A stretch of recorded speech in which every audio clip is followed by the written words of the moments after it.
Define किया कैसे कि distance between two bond nucleus of two bonded atom is called bond length. और bond length अभी आपको समझाया कि बॉन्ड लेंथ किसके बराबर होती है, radius of A one atom plus radius of other atom. एक जो एटम है उसका रेडियस प्लस करेंगे उसके साथ किसका, दूसरे एटम का जो रेडियस है उसको उसके साथ हम प्लस करेंगे तो क्या बनती है, वो बॉन्ड लेंथ बनती है। ठीक है बच्चों, तो इस तरह से ये होती है बॉन्ड लेंथ। अच्छा, अब बॉन्ड लेंथ जो उसका दारोमदार किस पे है, ठीक है ना, बॉन्ड लेंथ का जो दारोमदार है वो तो है, यूं कह सकते हो कि रेडियस ऑफ एटम। अगर दो छोटे एटम बॉन्ड बनाते हैं तो लाजमी उनका रेडियस कम होगा। अगर ये दो छोटे एटम बॉन्ड बनाते हैं तो रेडियस कम होगा। अगर बड़े एटम बॉन्ड बनाते हैं तो लाजमी उसका न्यूक्लियस डिस्टेंस ज्यादा होगा, है ना। मिसाल के तौर पे मैं बात करूं भाई F F bond, C L bond, B R bond, है ना, ये आई आई बॉन्ड, ये क्या है, तो टॉप टू बॉटम क्या होता है, top to bottom atom radius बढ़ रहा है, तो एटम रेडियस जब बढ़ेगा तो लाजमी बॉन्ड लेंथ क्या होगी, बढ़ेगी। तो फ्लोरीन जो उसकी बॉन्ड लेंथ जो है कम होगी, किससे, क्लोरीन की, क्लोरीन की बॉन्ड लेंथ से ब्रोमीन की, और ब्रोमीन की बॉन्ड लेंथ से आयोडीन की, है ना। इस तरह से अगर सोडियम की बात करें तो लिथियम की जो बॉन्ड लेंथ होगी, लिथियम एटम सिंगल की, वो सोडियम एटम उसकी बड़ी ज्यादा होगी। सोडियम से पोटेशियम एटम बढ़े तो लाजमी उसकी बॉन्ड लेंथ ज्यादा होगी। ये बात समझा रहे हैं आपको, एक तो ये बॉन्ड लेंथ ये होती है, ठीक है। अच्छा, सेकंड नंबर पे बॉन्ड लेंथ जो है उसका ताल्लुक आण्विक कैरेक्टर से भी है, ठीक है ना। अगर प्योर कोवेलेंट बॉन्ड है और आण्विक कैरेक्टर वाला कोवेलेंट बॉन्ड है तो बॉन्ड लेंथ चेंज होती है, ठीक है। आण्विक कैरेक्टर जब डेवलप होता है ना तो एक्चुअल जो बॉन्ड लेंथ को वो शॉर्टन कर देता है, तो जितना आण्विक कैरेक्टर ज्यादा होगा उसकी बॉन्ड लेंथ जो उसकी शॉर्ट होती है, ये बात ध्यान रखना, ठीक है। और तीसरी जो बात है वो है कि नंबर ऑफ शेयर्ड इलेक्ट्रॉन्स, ठीक है, नंबर ऑफ शेयर्ड पेयर। अगर शेयर्ड पेयर की तादाद जो है वो अगर डिफरेंट है तो बॉन्ड लेंथ डिफरेंट होती है। मिसाल के तौर पे हम कहते हैं भाई कार्बन कार्बन सिंगल बॉन्ड बन गया, फिर कार्बन कार्बन डबल बॉन्ड, फिर कार्बन कार्बन ट्रिपल बॉन्ड। अब ये तीनों जो बॉन्ड लेंथ है वो क्या होंगी, आपस में डिफरेंट होगी। अब देखो कि कार्बन कार्बन सिंगल बॉन्ड बनता है तो आप कह सकते हो there is sharing of one pair, और इसमें कितने पेयर होंगे, दो, और इसके अंदर कितने पेयर होंगे, तीन। और जब कोवेलेंट बॉन्ड बनता है ना तो पेयर जो होता है वो इन एटम को आपस में जोड़ने का काम आता है। मिसाल के तौर पे न्यूक्लियस है, ये दोनों न्यूक्लियस इलेक्ट्रॉन की चार्ज की अट्रैक्टिव जुड़ गए आपस में, कोवेलेंट बॉन्ड से बनता है। तो जितने शेयर्ड पेयर ज्यादा होंगे उतनी एटम के बीच में अट्रैक्टिव फोर्स ज्यादा होगी, और जब अट्रैक्टिव फोर्स ज्यादा होगी तो लाजमी तौर पे क्या होगा, आपस में क्या होंगे, करीब होंगे, होगा ना ये। तो इस तरह से कार्बन कार्बन ट्रिपल बॉन्ड में कितने पेयर है, तीन, इसमें अट्रैक्टिव फोर्स ज्यादा होगी। तो यूं कह सकते हो कि carbon carbon triple bond is shorter than carbon carbon double bond, and double bond is even shorter than single bond. और इसकी वैल्यू आपको याद होगी, कितनी है इसकी, 1.20, 1.34 एंगस्ट्रॉम, और 1. जो अल्केन और डायमंड में 1.54 एंगस्ट्रॉम, है ना। तो ये नंबर ऑफ शेयर्ड पेयर की दारोमदार इसका होता है, ठीक है। या यूं कह सकते हो कि ट्रिपल बॉन्ड जो है सिमिलर एटम का उससे डबल बॉन्ड बड़ा होता है, और डबल बॉन्ड जो उसका सिमिलर एटम जो उसका सिंगल बॉन्ड और बड़ा होता है। ये बात समझे। अच्छा, इस तरह से अगर बॉन्ड लेंथ का ऐसे करो कि, अच्छा एक बात ये ध्यान में आ गई कि बॉन्ड लेंथ एटम रेडियस के साथ क्या है, डायरेक्ट है। तो ग्रुप की ये बात हो रही है ना, तो in group bond length increases due to increase in atomic radius. Clear है ये, बाकी पीरियड की तो बात करेंगे नहीं हम, ठीक है ना। तो पीरियड में शॉर्ट होगी कह सकते हो अगर सिमिलर एटम है, हाँ। तो पीरियड में एटम रेडियस छोटा होता है तो बॉन्ड लेंथ डिक्रीज होगी, ग्रुप के अंदर एटम रेडियस बढ़ रहा है तो बॉन्ड लेंथ बढ़ेगी। अच्छा, अब ये देखो कि किताब जो है उसके अंदर देखो पास कर जी, which is also called bond enthalpy, bond enthalpy, ठीक है। बॉन्ड एनर्जी या बॉन्ड एंथैल्पी क्या होती है, the energy released, the energy released when one mole bond कितने होते हैं? 1 Na, 1 Avogadro's number. 1 mole bonds are found between atoms. जब एटम जो है उनके बीच में बॉन्ड बनते हैं, कितने बॉन्ड बनते हैं? 1 मोल बॉन्ड। तो 1 मोल बॉन्ड जब एटम के बीच में बनेंगे तो उसके दौरान एनर्जी जो रिलीज होगी उस एनर्जी को क्या कहेंगे? बॉन्ड एनर्जी, क्योंकि बॉन्ड फॉर्मेशन एक जो होता है, इसलिए bond energy released is known as bond energy. अच्छा, और अगर इसको बॉन्ड ब्रेकिंग के पर्सपेक्टिव में देखें तो energy required, the energy required to break how many bonds? 1 mole bonds. 1 mole bonds between atoms is called bond energy. कि 1 मोल bond बनेंगे तो जितनी एनर्जी रिलीज होगी वो बॉन्ड एंथैल्पी बॉन्ड एनर्जी कहलाती है, या 1 मोल बॉन्ड ब्रेकिंग के लिए जो एनर्जी रिक्वायर्ड होगी वो क्या होगी? बॉन्ड एनर्जी होगी। अच्छा, एक क्वेश्चन मेरा आपसे कि अगर 1 मोल बॉन्ड बन रहे हैं तो how many atoms are involve? हाँ भाई, कितने एटम? मैं आपका एवोगैड्रो नंबर नहीं पूछ रहा हूं, मैं पूछ रहा हूं कि अगर एटम के बीच में 1 मोल बॉन्ड बन रहे हैं then how many atoms are combining together? हाँ भाई ये एटम ए है, ये एटम ए है, कितना बॉन्ड बना इनके बीच में? एक कोवेलेंट बॉन्ड एक बना, और एक कोवेलेंट बॉन्ड में एटम कितने इन्वॉल्व हो गए? 2, क्योंकि covalent bond is already found between 2 atoms. एक कोवेलेंट बॉन्ड चाहे सिंगल हो, डबल हो, ट्रिपल हो, वो 2 एटम के बीच में होता है। तो एटम कितने हो जाएंगे? अगर 1 मोल बॉन्ड बन रहे हैं तो कह सकते हो कि बिटवीन 2 मोल एटम्स। सही, अगर 1 मोल बॉन्ड ब्रेकअप हो रहे हैं तो कितने एटम के बीच में? 2 मोल एटम के बीच में ब्रेकअप हो रहे हैं। आई बात समझ में आपको? तो इस तरह से होती है इनकी तादाद, ठीक है। तो इस तरह से होती है बॉन्ड एनर्जी, होती है बॉन्ड एंथैल्पी होती है। अब आते हैं इसकी एग्जांपल पे। एग्जांपल ये है कि फॉर एग्जांपल H की बॉन्ड एनर्जी में H के बीच में ऑलरेडी बॉन्ड है, सही। कितने बॉन्ड? सपोज करो ये बॉन्ड है 1 Na, 1 एवोगैड्रोस नंबर, तो H एटम कितने हो जाएंगे?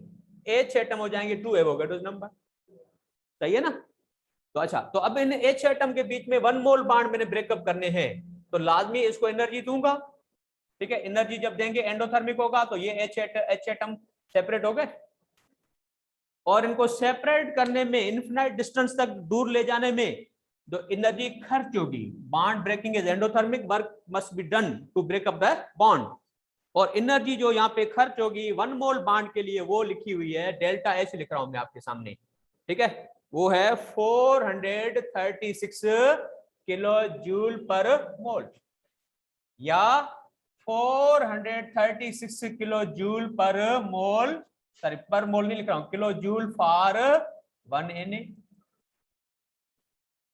सही है, या 436 kilo joule for 2 H atoms, 2 H atom नहीं, 2 NaH एटम्स, हाँ कैसे ना, 2 Na एटम्स, सही बात ये। इसको कहते हैं बॉन्ड एनर्जी। क्लियर होगी बात ये? तो बॉन्ड एनर्जी, इतने बॉन्ड तोड़ने के लिए जो तवानाई होती है वो होती है बॉन्ड एनर्जी होती है, वो जो हाइड्रोजन के लिए 436 है, ये बात समझे। अच्छा, अब आते हैं कि ये 1 मोल बॉन्ड ब्रेकअप हुआ तो इतनी है, एक बॉन्ड ब्रेकअप होगा तो क्या होगा एनर्जी का, ठीक है। तो इसकी मैं कैलकुलेशन आपको कराता हूं, स्क्रीनशॉट ले लो कि 2-3 कैलकुलेशन है मैं आपको समझाऊं इसकी, कि 1 मोल बॉन्ड की एनर्जी इतनी है तो 1 बॉन्ड की कितनी होगी, या 1 मोल हाइड्रोजन एटम की बीच में बॉन्ड इतनी है तो एक H की कितनी होगी। 2 की कैलकुलेशन करते हैं, H2 की बॉन्ड एनर्जी है कितनी? 436 किलो जूल पर मोल, या मैंने समझाया कि बॉन्ड एनर्जी जो है वो कितनी है? 436 किलो जूल फॉर 1 Na, ठीक है ना।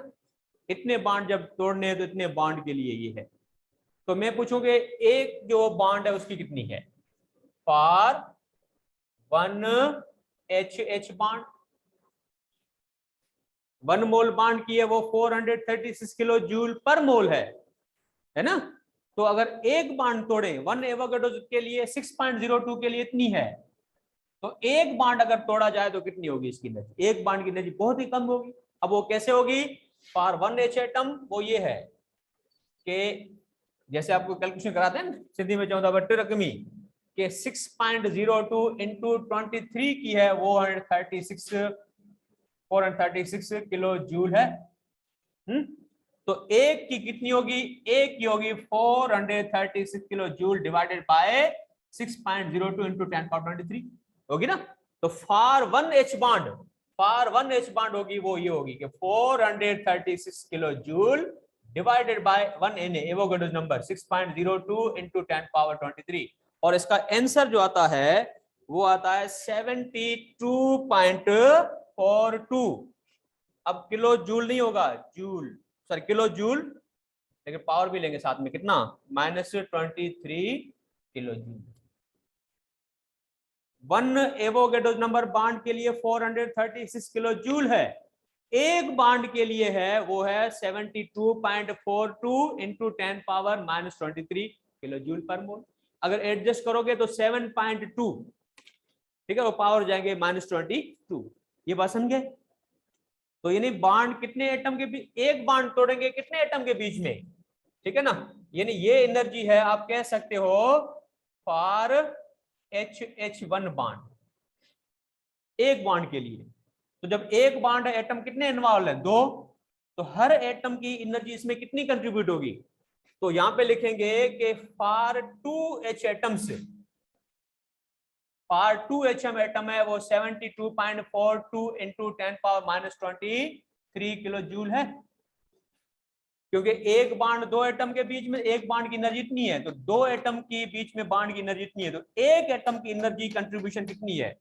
फॉर 2 एटम इतनी है, तो फॉर 1 H एटम क्या करोगे? 2 की इतनी है तो 1 के क्या करोगे? हाफ करोगे।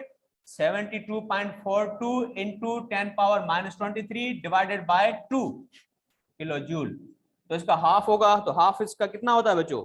वो होता है 36.21 इंटू 10⁻23 किलो जूल, ठीक है ना। ये आपको शायद मैंने पहले भी किसी लेक्चर में कहा था कि जब बॉन्ड HH टूटता है तो एनर्जी एब्जॉर्ब होती है, और जितनी एब्जॉर्ब होती है तो आधा हिस्सा एक एटम के पास, आधा हिस्सा दूसरे एटम के पास। अगर हम HH एक बॉन्ड तोड़ेंगे तो टोटल एनर्जी देनी पड़ेगी, वो इतने किलो जूल होगी। तो ये कितनी, दो एटम इतनी एब्जॉर्ब करेंगे, तो एक एटम कितनी एब्जॉर्ब करेगा? एक एटम एब्जॉर्ब करेगा वो 36.21 किलो जूल एब्जॉर्ब करेगा। ठीक है बच्चों, ये बात समझ गई? ये बात हो रही है एंडोथर्मिक में।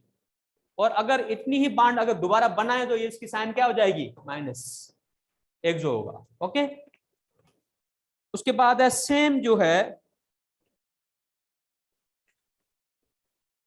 क्लोरीन की है।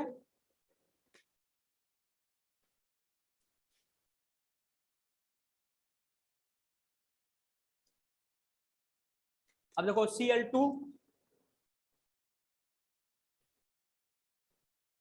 Cl2 के लिए भी बॉन्ड एनर्जी ये है,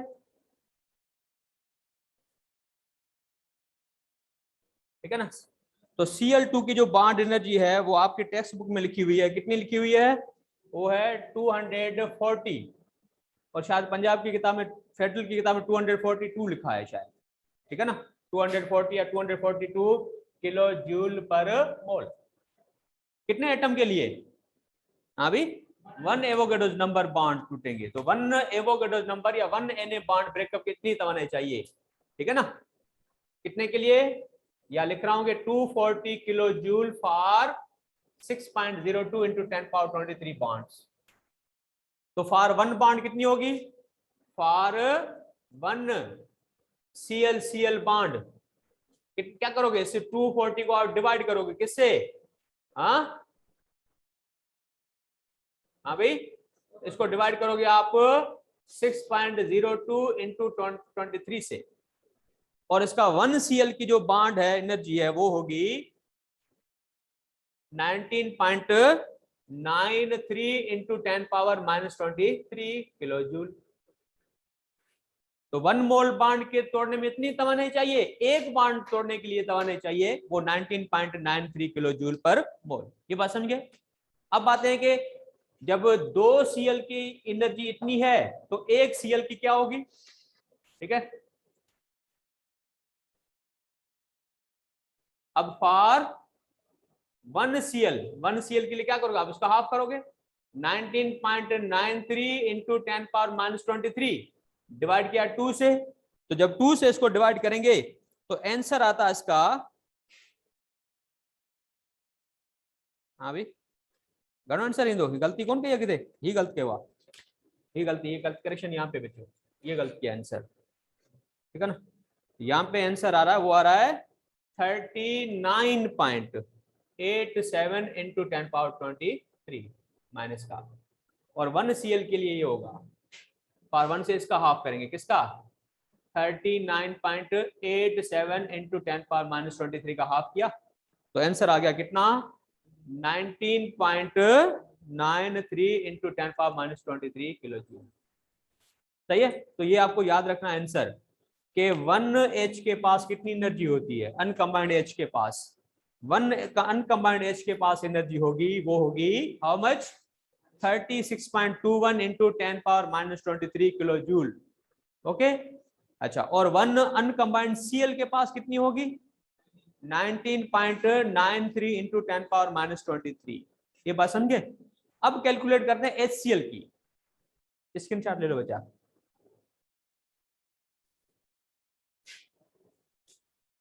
कि HCl की बॉन्ड एनर्जी क्या होगी, HCl की bond energy 1H plus 1Cl, यहां पे लिख रहा हूं बॉक्स बना के फॉर HCl के क्या होगा, हाइड्रोजन 1 एटम की प्लस में क्लोरीन एटम की, ठीक है, और हाइड्रोजन के 1 एटम की कितनी बचो 36.21 इंटू 10 पावर माइनस 23, और क्लोरीन की कितनी है 19.93 into 10 power minus 23 kilo joule.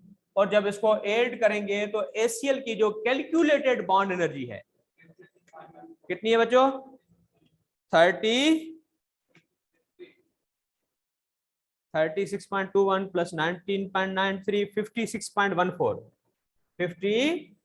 56.14 into 10 power minus 23 kilo joule हो गई। ये कैलकुलेटेड है, क्या ये कैलकुलेटेड, ठीक है बच्चों। तो ये हो गई बॉन्ड एनर्जी कैलकुलेशन, ठीक है। तो 1 मोल बॉन्ड जो है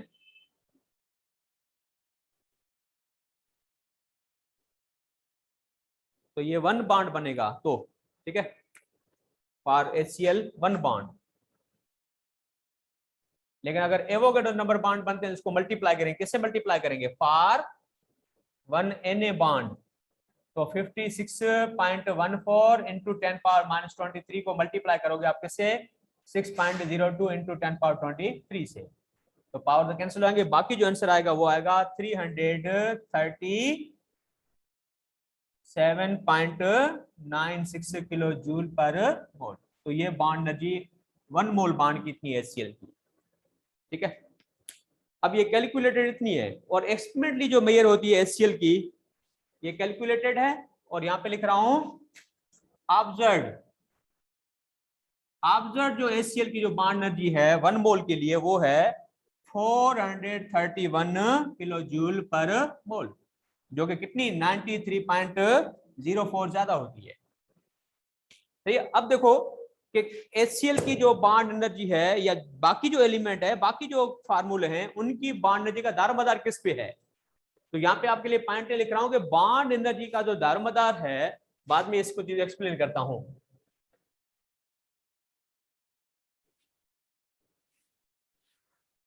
bond energy is a measure of attraction, ठीक है। बॉन्ड एनर्जी क्या है, डिपेंड्स अपॉन अट्रैक्शन। जिसकी बॉन्ड एनर्जी ज्यादा है तो समझ लो कि उनके एटम के बीच में अट्रैक्टिव फोर्स ज्यादा है, जितना स्ट्रॉन्ग बॉन्ड होगा उतनी बॉन्ड एनर्जी ज्यादा है, यानी बॉन्ड एनर्जी ज्यादा है, high bond energy means stronger the bond, अगर बॉन्ड एनर्जी कम है तो समझो कि वीक बॉन्ड है, सही है। तो bond energy is the measure of strength of bond. अच्छा, अब इसका दारोमदार किस पे है? एक जो बॉन्ड एनर्जी का दारोमदार है वो तो समझे अट्रैक्शन पे है, या दूसरे में आप कह सकते हो कि bond energy is inversely proportional to bond length. जिसकी बॉन्ड लेंथ शॉर्ट होगी उसकी बॉन्ड एनर्जी ज्यादा होगी, ठीक है। मिसाल के तौर पे कार्बन कार्बन डबल बॉन्ड है, कार्बन कार्बन ट्रिपल बॉन्ड है, कौन सा शॉर्ट है? हाँ देखो ना कि भाई carbon carbon triple bond short है, कार्बन कार्बन डबल बॉन्ड जो है वो लॉन्ग है, और carbon carbon single bond even long है? तो इसकी एनर्जी किसकी ज्यादा होगी? ट्रिपल बॉन्ड की, है ये, ठीक है ना। अच्छा, इस तरह से तीसरी जो बात है कि bond energy also depends upon ionic character.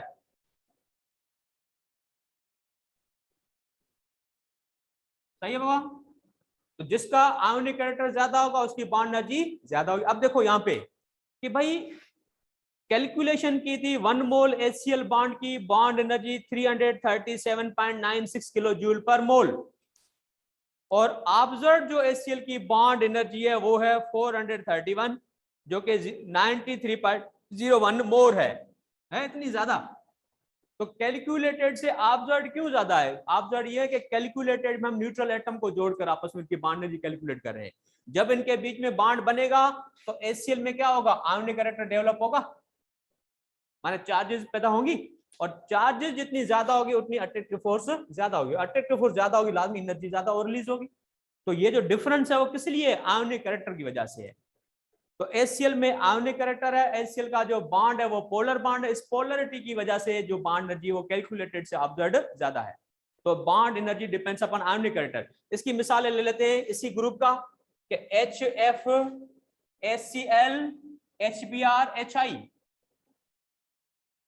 अब इन तीनों में से या चारों में से किसकी बॉन्ड एनर्जी ज्यादा होगी? उसकी ज्यादा होगी जिसका आयोनिक कैरेक्टर ज्यादा होगा। किसका आयोनिक कैरेक्टर ज्यादा है? HF का। HF मोर देन HCl, ये तो जिसका आयोनिक कैरेक्टर ज्यादा उसकी बॉन्ड एनर्जी ज्यादा है। सही बाबा, ये बात समझे? तो इस तरह से ये हो गई बॉन्ड एनर्जी, ठीक है बाबा। रिकॉर्डिंग बंद कर।